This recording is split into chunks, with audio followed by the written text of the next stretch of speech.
1. Dice la palabra del Señor. Cuando llegó el mes séptimo y los hijos de Israel estaban ya en las ciudades, el pueblo se reunió como un solo hombre en Jerusalén. Entonces Jesúa, hijo de Josadac, con sus hermanos los sacerdotes, y Zorobabel, hijo de Salatiel, con sus hermanos, se levantaron y edificaron el altar del Dios de Israel, para ofrecer holocaustos sobre él, como está escrito en la ley de Moisés, hombre de Dios. Y asentaron el altar sobre su base, porque estaban aterrorizados a causa de los pueblos de aquellas tierras, y sobre él ofrecieron holocaustos al Señor, los holocaustos de la mañana y de la tarde, y celebraron la fiesta de los tabernáculos, como está escrito, con el número diario de holocaustos, conforme a lo prescrito para cada día. Y después ofrecieron el holocausto continuo, y los de las lunas nuevas, y los de todas las fiestas señaladas del Señor que habían sido consagradas, y los de todos aquellos que ofrecían una ofrenda voluntaria al Señor. Desde el primer día del mes séptimo comenzaron a ofrecer holocaustos al Señor, pero los cimientos del templo del Señor no se habían echado todavía. Entonces dieron dinero a los canteros y a los carpinteros, y alimento, bebida y aceite a los sidonios y a los tirios, para que trajeran madera de cedro desde el Líbano por mar hasta Jope, conforme al permiso que tenían de Ciro, rey de Persia. Y en el segundo año de su llegada a la casa de Dios en Jerusalén, en el mes segundo, Zorobabel, hijo de Salatiel, y Jesúa, hijo de Josadac, y los demás de sus hermanos, los sacerdotes y los levitas, y todos los que habían venido de la cautividad a Jerusalén, comenzaron la obra, y designaron a los levitas de 20 años arriba para dirigir la obra de la casa del Señor. Entonces Jesúa, con sus hijos y sus hermanos, Cadmiel, con sus hijos, los hijos de Judá, y los hijos de Enadad, con sus hijos y sus hermanos, los levitas, se presentaron todos a una para dirigir a los obreros en la casa de Dios. Cuando los albañiles terminaron de echar los cimientos del templo del Señor, se presentaron los sacerdotes y sus vestiduras con trompetas, y los levitas, hijos de Asaf, con címbalos para alabar al Señor, conforme a las instrucciones del rey de Israel, del rey David de Israel. Y cantaban, alabando y dando gracias al Señor, porque Él es bueno, porque para siempre es su misericordia sobre Israel. Y todo el pueblo aclamaba a gran voz, alabando al Señor, porque se habían echado los cimientos de la casa del Señor. Pero muchos de los sacerdotes y levitas y jefes de las casas paternas, los ancianos que habían visto el primer templo, cuando se echaban los cimientos de este templo delante de sus ojos, lloraban en alta voz, mientras muchos daban gritos de alegría. Y el pueblo no podía distinguir entre el clamor de los gritos de la alegría y el clamor del llanto del pueblo, porque el pueblo gritaba en alta voz, y se oía el clamor desde lejos. Palabra de Dios. Bueno, hermanos, ¿pueden tomar asiento? Señor les bendiga, hermanos. Si son nuevos con nosotros, estamos estudiando el libro de Esdras. Este año nos tomamos todo el año para estudiar el libro de Esdras, y estamos estudiando más o menos un capítulo a cada vez que nos reunimos. Este es el segundo sermón. El primer sermón el hermano Willy lo predicó la vez pasada que nos reunimos. Esta vez vamos a estudiar el libro de Esdras en el capítulo 3. El capítulo 3. Vamos a orar. Señor y Padre nuestro, te pedimos que nos abras los ojos para ver tu palabra, para ver la hermosura de tu palabra, para verte como glorioso, como hermoso, como digno de ser alabado, para ver claramente nuestro pecado, Señor, quiénes somos nosotros y quién tú eres, para ver esta redención que tú habías prometido desde el principio a tus hijos, Señor, y que has provisto para nosotros en Cristo Jesús. Así que te pedimos, obra en nuestros corazones hoy para alabarte, para glorificar tu nombre. Vimos si hay alguien aquí que no te conozca todavía, que puedas abrirle los ojos para ver esta hermosura del Evangelio. En el nombre de Jesús oramos. Amén. Amén. ¿Alguna vez has estado lejos de casa? Quizá te has ido en unas vacaciones a un pueblo lejano, o te has llamado a un trabajo lejos o simplemente te has ido a visitar a alguien por un tiempo. Muchos de nosotros somos inmigrantes, no somos nacidos en este país, sino que nos vinimos de nuestros hogares, algunos por un periodo determinado de tiempo, otros para vivir por más tiempo. Y todos los que hemos estado lejos de casa tenemos un sentido de anhelamos volver a nuestra casa.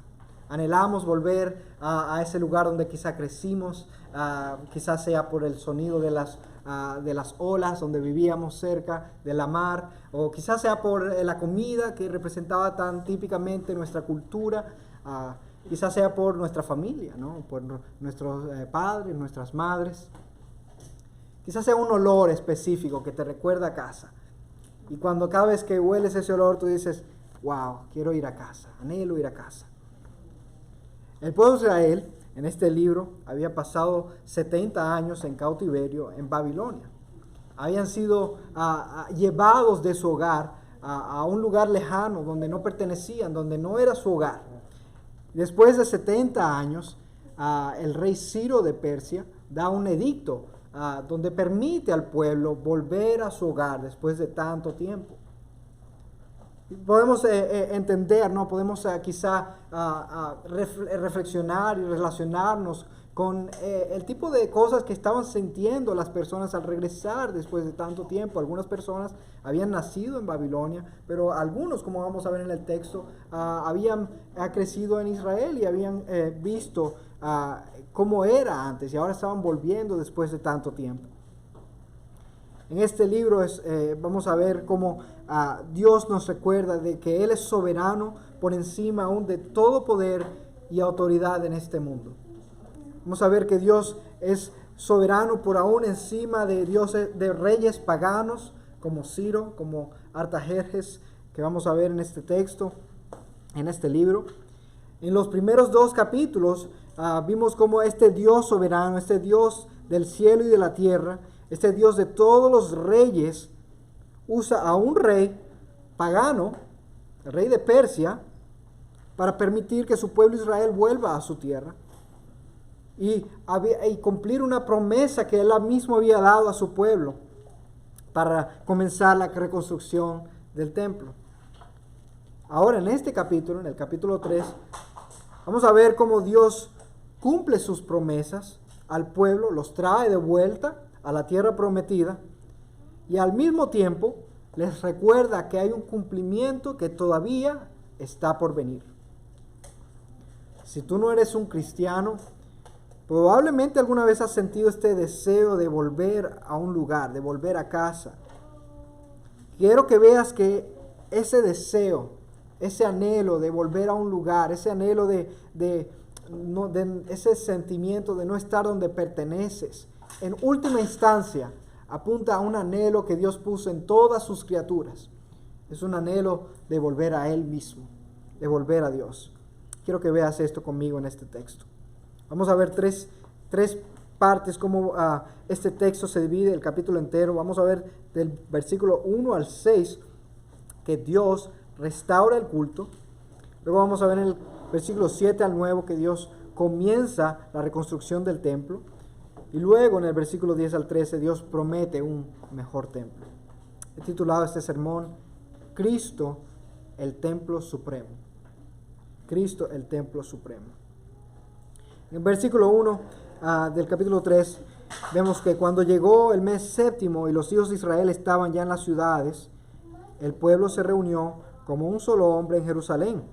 Y entonces Jesúa, hijo de Josadá, con sus hermanos los sacerdotes, y Zorobabel, hijo de Salatiel, con sus hermanos, se levantaron y edificaron el altar de Dios, del Dios de Israel, para ofrecer holocaustos sobre él, como está escrito en la ley de Moisés, hombre de Dios. Y asentaron el altar sobre su base, porque estaban aterrorizados a causa de los pueblos de aquellas tierras, y sobre él ofrecieron holocaustos al Señor, los holocaustos de la mañana y de la tarde, y celebraron la fiesta de los tabernáculos como está escrito, con el número diario de holocaustos, conforme a lo prescrito para cada día. Y después ofrecieron el holocausto continuo, y los de las lunas nuevas, los de todas las fiestas señaladas del Señor que habían sido consagradas, y los de todos aquellos que ofrecían una ofrenda voluntaria al Señor. Desde el primer día del mes séptimo comenzaron a ofrecer holocaustos al Señor, pero los cimientos del templo del Señor no se habían echado todavía. Aquí vemos en este texto una narrativa, ¿no? Una narrativa histórica. Este libro es alguien relatando lo que ellos vivieron, lo que ellos vieron. Él está relatando como en ese momento. Y nota algo primero. Quiero que notes que para ti que quizá no eres escéptico, quizá a la Biblia o al cristianismo, nota la manera como esta persona relata esto, usando nombres, usando meses, usando fechas. En el mes séptimo los hijos de Israel estaban y nombra a Jesús, a Josadac. Él está simplemente relatando una historia, la historia como él la vivió, como él la observó, fue testigo de ella. Y esto es común en la literatura de esos tiempos, como las personas podían relatar estas cosas y ver estos nombres que estaban escritos en libros de genealogías. O alguien podía ver y decir, bueno, sí, esta persona Jesús, Josadac, sí, estas personas son reales. Esto, en otras palabras, esto no es ficción lo que está relatando, es simplemente historia. Pero es una historia con un propósito. Es una historia teológica, una narrativa teológica. Estamos viendo la historia desde un punto de vista como un hombre ve a Dios obrando en esa historia. No solamente está relatando los hechos, sino está relatando cómo Dios está obrando en esos hechos. Y él está diciendo, en este tiempo Dios restauró este culto. Dios restauró el culto. El mes séptimo era un mes importante en la vida religiosa de Israel, donde habían múltiples fiestas religiosas, múltiples fechas importantes, donde habían sido mandados por Dios para cumplir con ciertas ordenanzas. Y en este mes, nota que ellos no esperan ni siquiera que el templo sea reconstruido para adorar a Dios. Ellos regresan de Babilonia, no han reconstruido el templo, no ha pasado nada, pero en el mes séptimo ellos todos van a Jerusalén, como lo manda la Escritura, como está escrito en el libro de Moisés. Veamos los nombres de estos personajes, estos líderes de la ciudad. Jesúa, hijo de Josadac, con sus hermanos, Zorobabel, se levantaron y edificaron el altar del Dios de Israel para ofrecer holocaustos sobre él, como está escrito en la ley de Moisés, hombre de Dios. Holocaustos. ¿Qué es esta palabra holocaustos? El holocausto es, cuando vemos la Escritura, simplemente una ofrenda que se ofrecía a Dios delante del altar. Se quemaba esta ofrenda de diferentes tipos, animales, vegetales, y el humo que ascendía representaba las oraciones del pueblo a Dios, la ofrenda, la adoración del pueblo a su Dios.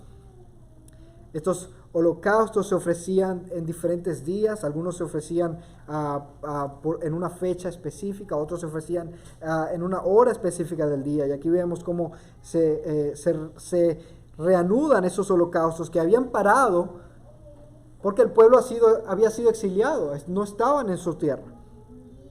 Y vemos que estos holocaustos reanudan. Dicen, celebraron la fiesta, verso 4, de los tabernáculos, como está escrito, con el número diario de holocaustos conforme a lo prescrito para cada día. Y después ofrecieron el holocausto continuo y los de las lunas nuevas, los de todas las fiestas señaladas del Señor que habían sido consagradas, y los de todos aquellos que ofrecían una ofrenda voluntaria al Señor. Ahora bien, ¿cuál es el problema con los holocaustos? Ahora nosotros, desde un punto de vista cristiano, 2000 años después, decimos, ¿qué hacemos nosotros con estos holocaustos? Bueno, los holocaustos primeramente pararon porque el templo de Jerusalén fue destruido en el año 70 después de Cristo. Pero más importantemente, la Escritura describe cómo estos holocaustos tenían que ser repetidos una y otra vez porque no limpiaban el pecado de su pueblo. En otras palabras, estos holocaustos no eran el fin. Estos holocaustos apuntaban a algo que vendría, algo mayor, algo mejor. Ese algo es Cristo Jesús. Lo podemos ver, por ejemplo, en el texto que leímos anteriormente, corporalmente, en Hebreos 8, pero también vemos esto en Hebreos 10, donde dice el autor, en el verso 1 del capítulo 10 de Hebreos, pues ya que la ley solo tiene la sombra de los bienes futuros y no la forma misma de las cosas, nunca puede, escucha bien, nunca puede, por los mismos sacrificios que ellos ofrecen continuamente, año tras año, hacer perfectos a los que se acercan. De otra manera, aquí explicando, no habrían cesado de ofrecerse, ya que los adoradores, una vez purificados, no tendrían ya más conciencia de pecado. Es decir, si el pecado si el holocausto, esta ofrenda te limpia de pecado, ¿por qué la tienes que volver a hacer? Pero en esos sacrificios hay un recordatorio de pecados año tras año. Esto es lo que hacía, recordarle al pueblo su pecado año tras año. Porque es imposible que la sangre de toros y de machos cabríos quite los pecados. Es imposible. Y ciertamente todo sacerdote está de pie día tras día ministrando y ofreciendo muchas veces los mismos sacrificios que nunca pueden quitar los pecados. Estos sacrificios, estas ofrendas, no eran para limpiar el pecado del pueblo. No podían. No era su fin tampoco. Eran recordatorios de que necesitaban ser limpiados de su pecado. Vemos que Dios está restaurando esta adoración después de todos esos años de exilio por la ofensa del pueblo, porque el pueblo no fue obediente y fiel al pacto que Dios había hecho con su pueblo. Habían sido expulsados, exiliados nuevamente de su tierra y ahora volvían y no esperaron más. Dijeron, vamos a adorar a nuestro Señor. Ahora bien, nota que en el verso 6 dice, pero los cimientos del templo del Señor no se habían echado todavía. Pero los cimientos del templo del Señor no se habían echado todavía. Es decir, sí, eso está todo bien. Reanudamos los holocaustos y las ofrendas. Pero eso no es suficiente. No se habían echado todavía los cimientos del templo. Vemos del verso 7 al 9 ahora, Dios comienza la restauración del templo. Verso 7, entonces dieron dinero a los canteros y a los carpinteros, y alimento, bebida y aceite a los sidonios y a los tirios, para que trajeran madera de cedro desde el Líbano, por mar hasta Jope, conforme al permiso que tenían de Ciro, rey de Persia. Y en el segundo año de su llegada a la casa de Dios en Jerusalén, en el mes segundo, Zorobabel, hijo de Salatiel y Jesúa, hijo de Josadac, y los demás de sus hermanos, los sacerdotes y los levitas, y todos los que se habían venido de la cautividad a Jerusalén, comenzaron la obra. Y designaron a los levitas de 20 años arriba para dirigir la obra de la casa del Señor. No solamente habían visto la restauración del templo, de la restauración del culto, la restauración de las ofrendas y los holocaustos, ahora habían visto el comienzo de la restauración del templo también. Ahora bien, ¿cuál es la importancia de esto? ¿Qué significa este templo? ¿Y por qué la importancia de la restauración del templo? Bueno, el templo de Israel era el centro de la vida religiosa del pueblo. Era donde Dios se manifestaba. Era donde Dios venía en gloria y se manifestaba con su pueblo. Era donde Dios perdonaba, donde los sacrificios se hacían para perdonar los pecados del pueblo. Era donde era un templo tan majestuoso y grandioso que gente de otras naciones venían para simplemente observar este templo. Esa es la importancia de este templo. Y estas personas que vivían en Jerusalén habían visto la majestuosidad de este templo y ahora volvían a su pueblo, volvían a su tierra, volvían a su casa y sabían que algo faltaba. Tenían que volver a restaurar este templo. Es en un sentido una identidad religiosa, en otro sentido también es una identidad nacional. Este es nuestro pueblo, esta es nuestra casa, vamos a restaurar. lo que fue destruido. Ahora bien, ¿cuál es el significado de esto en la vida del cristiano de hoy? ¿Cuál es el significado y la importancia de este templo? El Señor mismo dice en Mateo 12, pues os digo que algo mayor que el templo está aquí.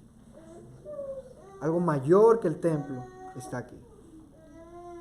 Sí, el templo era importante en la vida de Israel, era un punto importante en la vida religiosa del pueblo. Sin embargo, Cristo dice, yo soy mayor que el templo. Yo soy la representación de la gloria de Dios en la tierra. No es necesario más el templo. Juan lo pone de esta manera. Describe como los judíos se acercaron a Jesús y le dijeron, ya que haces estas cosas, hablando de los milagros, ¿qué señal nos muestras? Jesús respondió y les dijo, destruid este templo y en 3 días lo levantaré. Los judíos se escandalizaron y dijeron, en 46 años fue edificado este templo. Este mismo que está hablando Esdras. En 46 años fue edificado este templo y tú lo vas a levantar en 3 días. Pero él hablaba del templo de su cuerpo. Por eso, cuando resucitó de los muertos, sus discípulos se acordaron de que había dicho esto y creyeron en la Escritura y en las palabras que Jesús había hablado. Uno mayor que el templo había venido. Uno mejor que el templo había venido. Cristo es el mejor templo. Cristo es donde podemos acercarnos a Dios y tener comunión con Dios. Cristo es donde nuestros pecados, los pecados tuyos, cristianos, han sido perdonados. Si tú no eres un creyente, tú puedes también tener paz con Dios y perdón de tus pecados, no viniendo a un templo, porque el templo fue destruido. No, esto no es un templo. Es viniendo a Cristo. Cristo es el que te ofrece paz y comunión con Dios hoy. Acércate a Él. Confía en Él. No confíes en tus esfuerzos de venir a un sitio, de ir a hacer algún acto religioso. Esas son cosas buenas. Pero allí no vas a encontrar comunión con Dios ni paz con Dios, sino en Cristo mismo.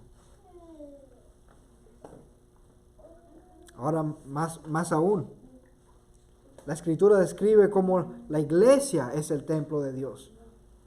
Dice Pablo en el 1 Corintios 3:16, ¿no sabéis que sois templo de Dios y que el Espíritu de Dios habita en vosotros?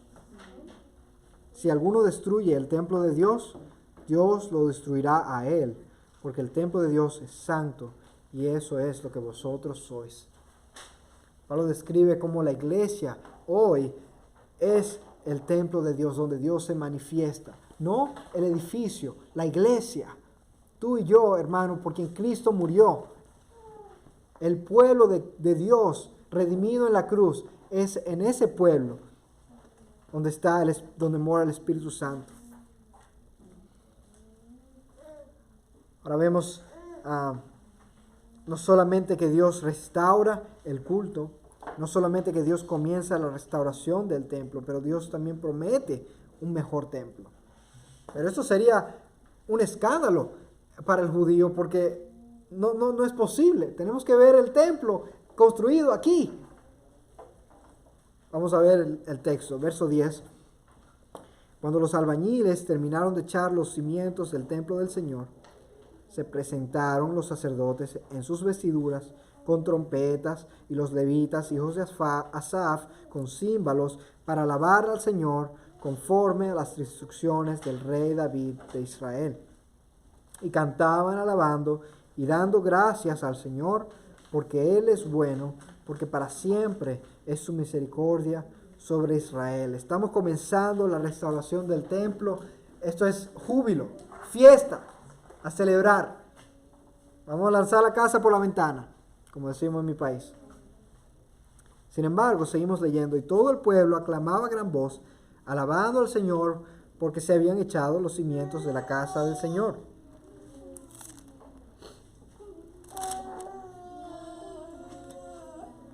perdí el texto.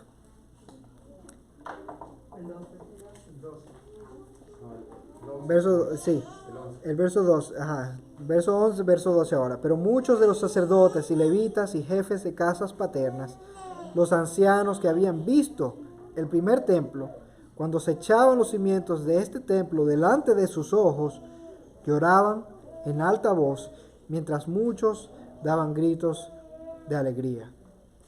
Ahora tienes este resto de personas que habían vivido lo suficientemente como para ver el primer templo y ahora habían visto los cimientos del segundo templo. ¿Y qué hacían? Lloraban. No se comparaba con la gloria del primero que habían visto. En esto Dios estaba mostrándole al pueblo algo. No es este el templo que ustedes buscan. Hay un cumplimiento mayor. Hay un templo mejor que ha de venir. El pueblo de Dios lloraba, el pueblo de Israel lloraba al ver este templo, reconociendo que no se acercaba a la gloria del primero. Este templo tenía que ser mejor. Y un templo mejor iba a venir. En el texto de Apocalipsis, en el capítulo 21, el Juan recibe una visión. En esta visión él ve la ciudad santa de Jerusalén bajar. Y esto es lo que describe el anciano. Dice, y no vi en ella templo alguno, porque su templo es el Señor, el Dios Todopoderoso y el Cordero. El Cordero de Dios es el mejor templo. El pueblo no lo veía, pero había un anhelo, había un deseo de algo más, algo mejor. Y eso mejor vino, hermano mío. Es Cristo Jesús mismo. Es en Cristo Jesús donde encontramos la presencia de Dios. No en tus esfuerzos, hermano. Deja de verte a ti mismo. Deja de confiar en ti mismo.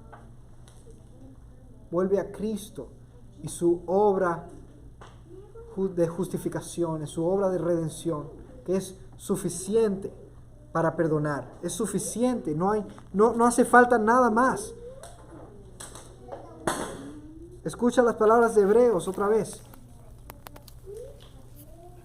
Ciertamente todo sacerdote está de pies día tras día, ministrando y ofreciendo muchas veces los mismos sacrificios que nunca pueden quitar los pecados. Pero Él, hablando de Cristo, habiendo ofrecido un solo sacrificio por los pecados para siempre, se sentó a la diestra de Dios, esperando de ahí en adelante hasta que sus enemigos sean puestos por estrado de sus pies. Porque por una ofrenda Él ha hecho perfectos para siempre a los que son santificados. ¿Crees eso, hermano? Si no lo crees, créelo hoy. Escúchalo otra vez. Por una ofrenda Él ha hecho perfectos. No mejor. Perfecto. Para siempre a los que son santificados. Hermano, cree esto por fe hoy. Eres declarado justo por la obra de Cristo y solo de Cristo. Por la fe y solo por la fe. Pon tus ojos en Él. Todos añoramos y deseamos volver a un lugar, a volver a casa. La realidad es que cuando volvemos decimos, no, aquí no es donde quería estar, yo me vuelvo para atrás mejor. Es un poco chistoso, pero la realidad es que eso apunta a algo. Eso apunta a que nuestro anhelo no es de algo, no es de un lugar más. Nuestro anhelo es de Cristo. Es solo Él que puede satisfacer nuestro deseo. Solo Él. Y un día, si tú eres creyente, un día vas a verlo cara a cara. Vas a estar con Él cara a cara. Vas a caminar con Él. Si tú no eres un creyente hoy, pon tus ojos en ese Cristo, que puede perdonar todos tus pecados, todas tus iniquidades. Y es el único que puede satisfacer todos tus anhelos. Vamos a orar.